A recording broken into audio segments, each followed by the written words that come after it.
కాలాలు మాటింటలేవు, కష్టాలు తప్పుతలేవు. అంత కాడబడ్డట్టే అవుతున్నది పరిస్థితి.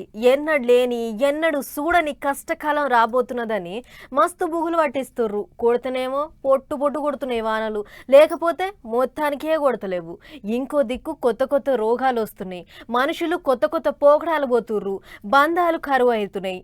బాధ్యతలు మర్చిపోతుర్రు. అసలు లోకం మీద ఏమైతుందో, ఎందుకు ఇట్లయితుందో ఆ మహంకాళి తల్లే చెప్పాలి.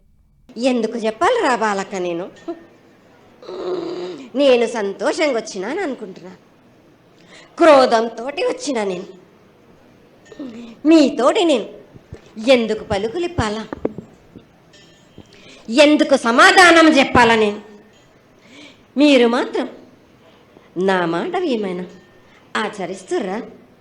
మీరు అడిగిన దానికి నేను ఎందుకు సమాధానం చెప్పాలి? ఎప్పటికీ బోనం మొక్కులు సంతోషంగా స్వీకరించి ఆనందంగా ఆశీర్వాదం ఇచ్చే మహంకాళి తల్లి ఈసారి మాత్రం ఇగో గిట్ల కోపమైంది. చెప్పితే ఇంటలేరు, మంచి మాట చెవికి ఎక్కించుకుంటలేరు అని తల్లి కోపానికి వచ్చింది. ఏమైందమ్మా అని అడిగితే 2 వర్షాలు కూడా అయిపోయింది. నా విగ్రహ ప్రతిష్ఠ చేస్తానని మాట తీసుకుంటున్నారు, కానీ మీరు మాత్రం చెయ్యట్లేరు. మీరు కానీ నా ఆగ్రహానికి మీరు గురి అవుతున్నారు. ఇప్పుడు మాత్రం నేను మీ మాట ప్రకారమే నేను 7 ఏళ్ళు నేను సంతోషంగా ఆనందంగా సరిపెట్టుకుంటున్నాను. నా బాలవచలందరినీ ఏ ఆపద వచ్చినా నేను కాపాడుతున్నా. నేను ఏ ప్రమాదాలు వచ్చినా కానీ కాపాడుతున్నా. మీరు మాత్రం నా మాటకు మాత్రం ఆచరించట్లేరు. మీరు ఏ ఆపద వచ్చినా అందరిని కడుపులో పెట్టుకొని చూసుకుంటున్నా. అయినా చూత 2 ఏళ్ళ సంధి విగ్రహ ప్రతిష్ఠ చేస్తలేరు, పూజలు చక్కగా చేస్తలేరు. తల్లి మనసును బాధ పెడుతుండ్రు అన్నట్టు గరమైంది అమ్మ. ఇక ఎల్లి నేను ఉన్నదంటాళ్ళు, వానలు కురిపి అమ్మ కరువు కాటకాలు రాకుండా చూడు తల్లి అని అడిగితే అమ్మ ఏమన్నదో చూడండి. గత 7 చెప్పినాడు, ఈ 7 కూడా మీకు వర్షాలు మాత్రం కుంభ వర్షాలు ఉన్నాయి. జనాలు మట్టుకు జాగ్రత్తగా ఉండాలి. కొట్టుకుపోయే ప్రమాదం కూడా ఉన్నది. అగ్ని ప్రమాదాలు ఉన్నాయి. కుంభ వర్షాలు 7 కాదు, ఈ 7 భారీగా ఉన్నాయి.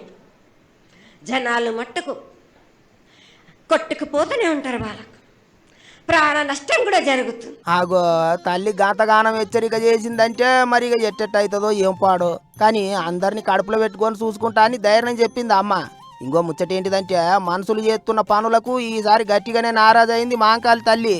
వాయి వరుసలు లేకుండా జనాలు బాలవచ్చలు ఇట్లా ప్రవర్తిస్తుంది. ఎట్లెట్లా ఈ విధంగా మీరు చేస్తుంటారు? వాయి వరుసలు లేకుండా కళ్ళు తల పైకెక్కి మీరు ఘోరాలు చేస్తుంటే అట్లట్లు మీరు ఈ 7 మీరు ప్రమాదాలు జరుగుతూనే ఉంటాయి. ప్రాణ నష్టం కూడా జరుగుతూనే ఉంటాయి. వాళ్ళని మాత్రం నేను మాత్రం వదిలిపెట్టాను. నేను ఈ 7 నాకు బాగా నాకు ఇబ్బందిగా ఉంది. నాకు కానీ సంతోషం అనేది లేకుండా చేస్తున్నారా మీరు? మనుషుల నడుమ వాయు వరుసలు లేకుండా పోతున్నాయి, సంతోషం అనేదే లేకుండా చేస్తుండ్రని కోపమైంది తల్లి. మరి ఇక ఏమవుతుందో ఏమో. సికింద్రాబాద్ ఉజ్జయిని మహంకాళి గుడికాడ రంగం భవిష్యవాణి చెప్పే కార్యం ఇగో గిట్ల నడిచింది. యాట చెప్పినట్టే అమ్మవారు స్వర్ణలతక్కను పూని అడిగిన ప్రశ్నలకు జవాబులు చెప్పింది. అటెనక మహంకాళి తల్లిని ఏనుగు అంబారి మీద ఊరేగించిళ్ళు. తల్లిని దర్శనం చేసుకోనికే పబ్లిక్ పొట్టు పోయిండ్రు. పొదుమీకంగా పాలారం బండ్ల ఊరేగింపు కూడా కన్నుల పండుగ లెక్కనే నడిచింది.